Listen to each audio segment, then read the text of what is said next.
Thank you for joining The Scroll. This is a Scroll 5 podcast sponsored by Scroll 5 Media. This is also an NTM podcast, and tonight we will have special guests Sebastian and Meagan Scott, who will be discussing the subject and the Book of Thrones. They will be taking a deep dive into the subject and Book of Thrones. We're not going to delay. Here they are.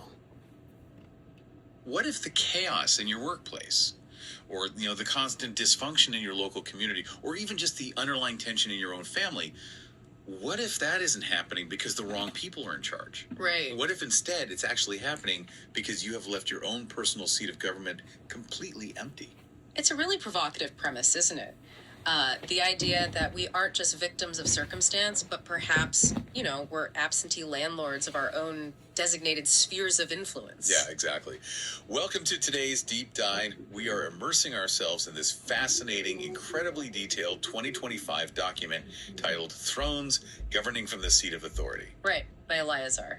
And published by a Scrollfire publishing house. That's the one. And our mission for today's deep dive is to completely dismantle the idea of a throne as this, metaphorical dusty furniture. Just like a velvet-robed museum piece. Exactly. And instead, we're going to decode it as a functional, living seat of government. One that you listening right now, are personally summoned to occupy.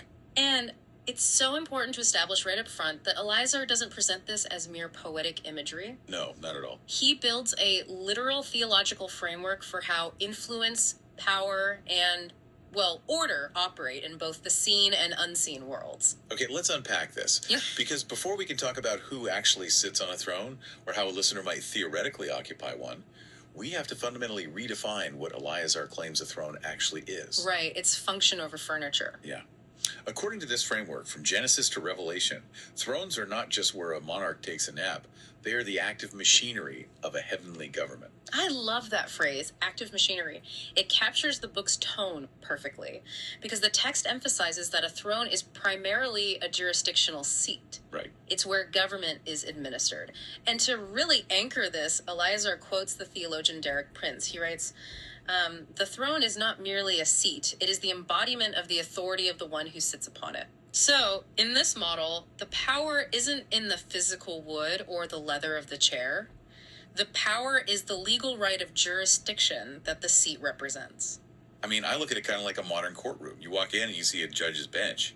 Technically, it's just a raised desk made of oak. Yeah, just wood. But the moment a duly appointed judge actually sits behind it, that desk becomes a focal point of immense legal power. Or, think of a CEO's desk. Oh, that's a good analogy. Right. It's not about the ergonomic leather chair. It's about the jurisdiction that office holds over the whole corporation.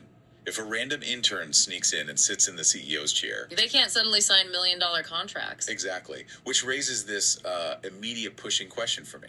If thrones are essentially just these functional seats of influence, does the book suggest that mundane, everyday earthly roles like being a business manager or a city council member or even a parent are actually considered thrones? Oh, yes. The author's completely uncompromising on that point. Yeah. The text explicitly states that earthly thrones manifest in business, in media, and right down into our households. Every seat of earthly authority is fundamentally a reflection of a heavenly reality. That is massive. Yeah. So the head of a household is sitting on a functional throne. What's fascinating here is that heaven's throne is meant to actually govern the earth's throne, but that total synchronization, it requires a rightful ruler to actually take the seat. And that feels like the logical tripwire here. If every sphere has a throne, what happens when it's just left empty? You've got this massive legal jurisdiction, but nobody is steering the ship. Well, that brings us to one of the most sobering concepts in the whole text. The danger of the vacant throne. The vacant throne. Yeah. In this spiritual framework, nature abhors a vacuum. An unoccupied throne isn't just neutral space. It's basically an open invitation. Right, because if there's power to be wielded, someone is going to try and grab the steering wheel. Precisely.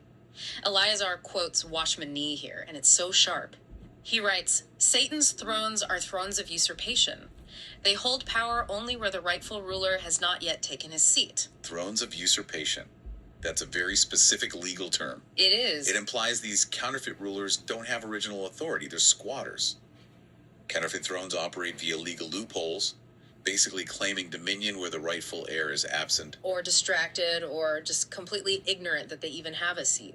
Which is a striking detail from the text. Yeah. The adversary doesn't just attack people indiscriminately, he attacks thrones. Yes. The goal is to convince you to abandon your seat.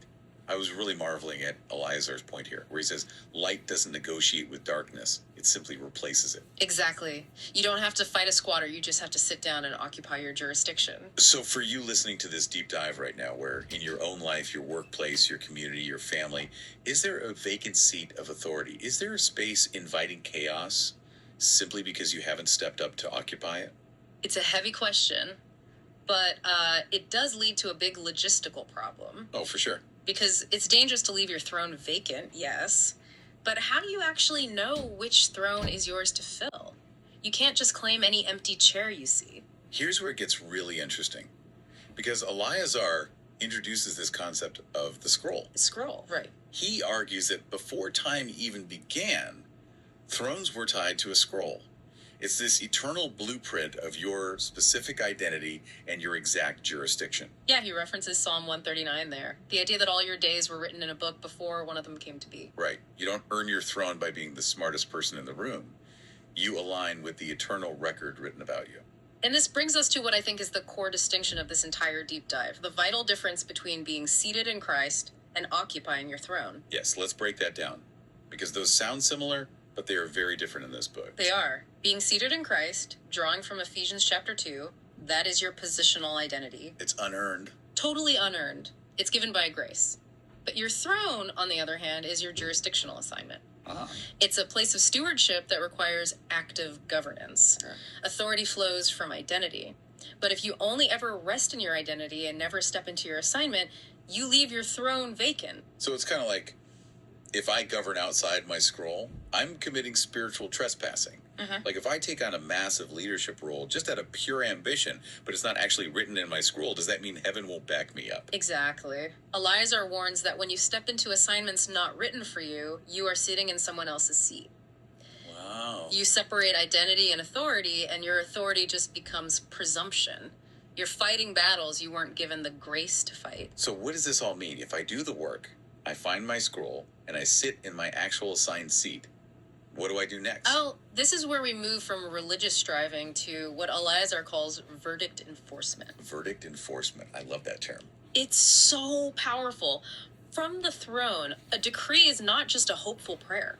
It is the legal execution of a decision that has already been ratified in the courts of heaven. Right, because you have the jurisdiction. Yes. He quotes A.W. Pink here, who says, "The throne is the point where the decree leaves eternity and enters time." The decree leaves eternity and enters time. That is incredible. I compare it to a police officer enforcing the law. Oh yeah, the traffic cop analogy. Yeah. The officer doesn't have to win a physical wrestling match with every speeding car, right? They simply put up their hand and issue a command. And that command is backed by the massive legal weight of the entire government. Because the jurisdiction does the heavy lifting, not the officer's physical muscles. Exactly. It's about legal enforcement, not exhaustion. If we connect this to the bigger picture, this completely changes how we view spiritual warfare. Totally flips it. You don't seize a throne by force, you occupy it by right, letting heaven's armies enforce the verdicts you issue from that seat. Now, I do want to touch on the fact that once you take your seat, authority isn't static. It has to be sustained and grown, right? Yes. Eliazar discusses jurisdictional expansion. According to the book, heaven measures your stewardship. Like in Luke 19.1 sin, faithfulness in a little territory leads to authority over 10 cities. But expansion isn't for personal ambition. No, not at all. It's just the progressive fulfillment of the eternal blueprint in your scroll. But wait, doesn't expanding your territory just mean you're opening yourself up to way more attacks? Yes, it does. Which is exactly why Eliazar heavily emphasizes watchfulness at the end of the text. Right. Every legitimate throne will be contested. There's a brilliant quote from Matthew Henry he uses. It is easier to obtain a throne than to maintain it in righteousness. Wow. That is sobering. Neglect allows the enemy to plant seeds of corruption. You must rule with an open scroll in one hand and a scepter in the other. So the open scroll is your alignment, making sure you aren't drifting, and the scepter is your readiness to issue decrees. Exactly. They have to work together. So to synthesize all of this, Thrones are not just ornamental furniture. They are living seats of government. Yes. We really need to move beyond just resting in our positional identity being seated in Christ and step up to our actual jurisdictional assignments. We have to occupy the throne according to our specific eternal scrolls. We can't afford to leave those seats vacant. We really can't. So we want to challenge you, the listener, to look at your own life today. Are you out there striving and fighting for things totally outside your jurisdiction? Or are you calmly enforcing heaven's verdicts from the exact seat that was written for you before time began? It's a huge perspective shift. And I want to leave you with one final thought to ponder as we wrap up. Calculate on this. If every single listener actually stepped into the exact throne written in their scroll today, how would the power structures, the businesses, and the actual culture of your city fundamentally shift by tomorrow morning? Just imagine that. The seats are waiting. We'll see you next time on The Deep Dive. Thank you once again for joining us on the scroll today.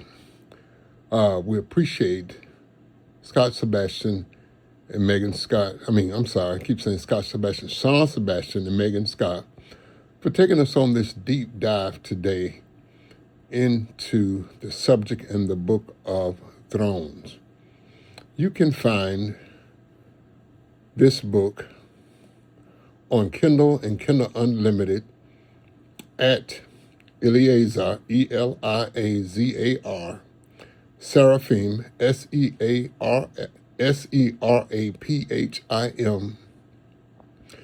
at Kindle and Kindle Unlimited. And you could find this and other podcasts on YouTube at Scroll Fire Publishing and on Spotify at Scroll Fire Podcast. Once again, we appreciate you all for joining us today on The Scroll. Thank you.